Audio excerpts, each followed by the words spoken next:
Last year, I covered the story of Elliot Rodger on this channel.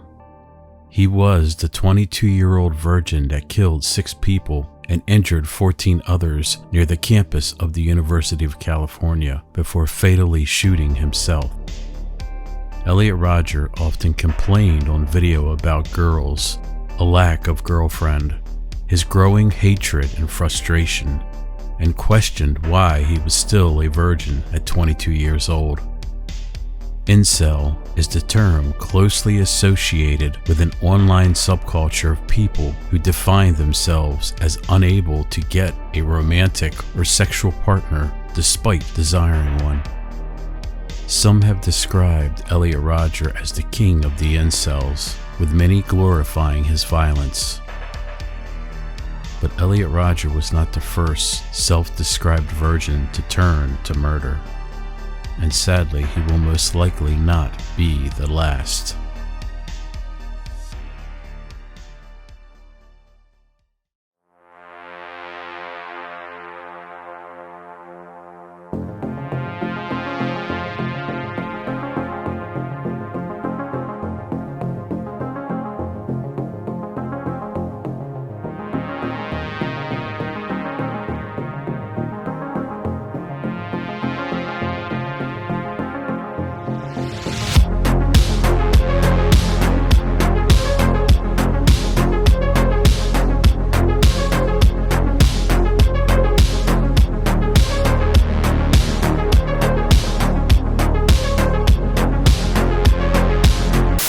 This is my house from the street. Here's my car. This is a 2-bedroom brick ranch, conveniently located. My car is an 07 Altima. I paid $79,000 for this in 1996. That's considered a lot, believe it or not. Okay, we're approaching the door.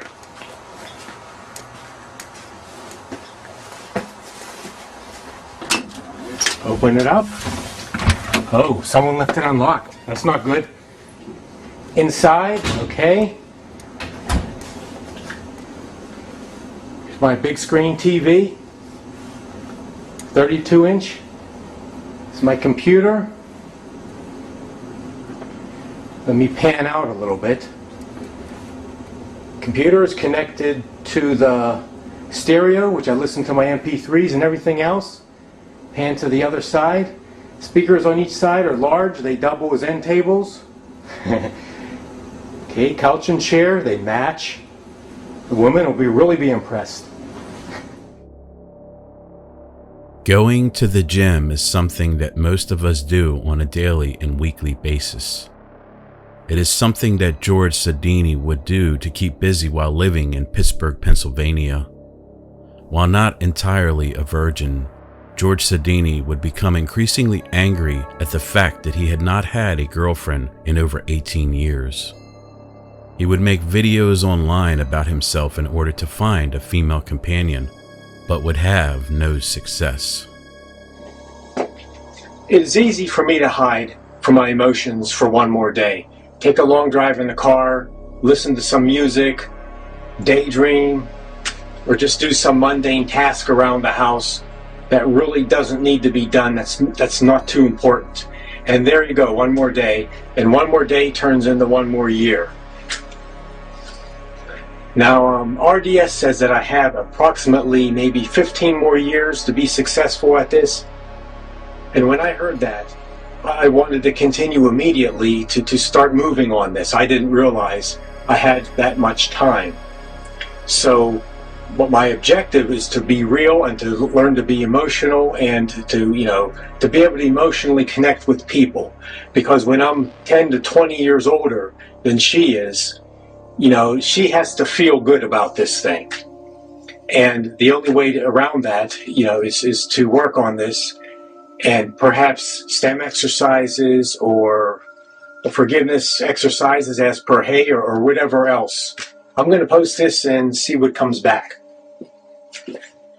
George Sodini would also take to his blog, complaining about the lack of a female companion as well as sexual activity in his life. On December 24, 2008, George Sodini would write on his blog, "Moving into Christmas again. No girlfriend since 1984. Last Christmas with Keyham was in 1983. Who knows why? I am not ugly or too weird. No sex since July 1990 either. I was 29. No, over 18 years ago.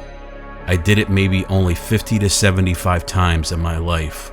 Getting to think that a woman now would just get in the way of things.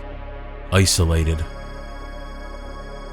George Sodini would take to his blog and write his growing frustrations as well as plans for something big.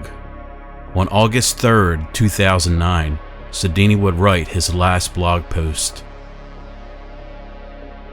"I took off today, Monday, and tomorrow to practice my routine and make sure it was well polished. I need to work out every detail. There is only one shot. Also, I need to be completely immersed into something before I can be successful. I haven't had a drink since Friday at about 2:30. Total effort needed. Tomorrow is the big day." On August 4th, 2009, George Sodini entered the LA Fitness Gym in Bridgeville, Pennsylvania. During an aerobics class for women, George Sodini opened fire, killing 3 women and injuring 9 others before turning the gun on himself. George Sodini left a digital trace of his anger on online blogs and videos.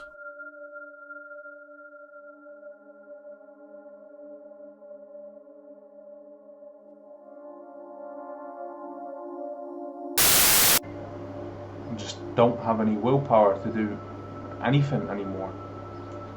You know?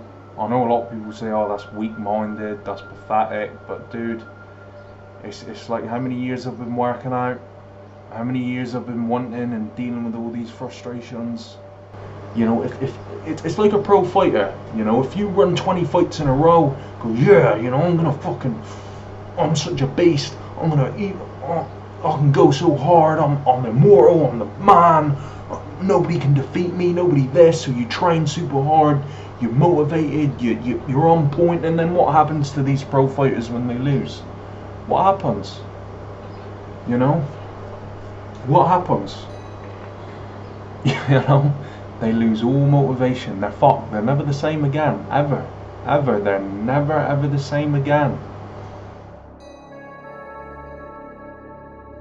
Jake Davison would post videos on his YouTube channel about weightlifting and working out. He would talk about his life as he worked hard to get into better shape. But as time would go on, he would start posting videos expressing the growing frustrations of being ignored by the opposite sex, as well as grievances about his personal life and frustrations with society. On August 12, 2021, Davison would eventually snap and go on a murderous rampage around his neighborhood, killing 5 people, including his own mother, as well as a 3-year-old girl, and injuring 2 others before turning the gun on himself.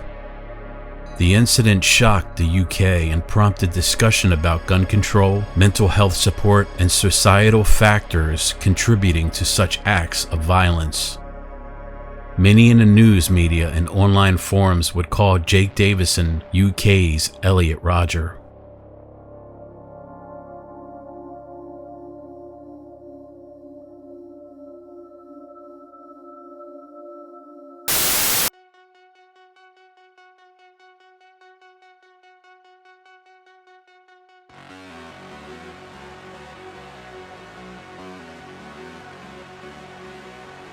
On October 1st, in 2015, Christopher Harper-Mercer walked into a college in Roseburg, Oregon and started shooting.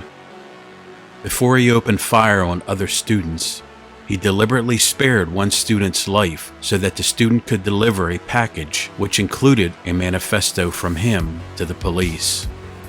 He forced the student to sit at the back of the classroom and watch as he continued shooting with 2 handguns. One witness said Harper-Mercer made a woman beg for her life before shooting her. 2 plainclothes detectives were the first to respond to the scene. Harper-Mercer fired several shots at the officers. They fired 3 shots in return, hitting him once in the right side.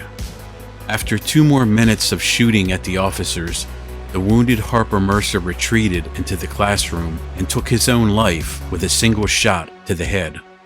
9 people were killed by Christopher Harper-Mercer, and several others were injured. The incident was one of the deadliest mass shootings in Oregon's history. Christopher Harper-Mercer's manifesto would also be revealed to the public. It detailed his growing frustration with society. In it, he would state, "My whole life has been one lonely enterprise, one loss after another. Here I am, 26 years old with no friends, no job, no girlfriend, a virgin. I long ago realized that society likes to deny people like me these things. People who are elite, people who stand with the gods, people like Elliot Rodger, Vester Flanagan, the Columbine Kids, Adam Lanza, and Sung Cho." In part of his closing statement, Harper-Mercer would write that Elliot Rodger is a god.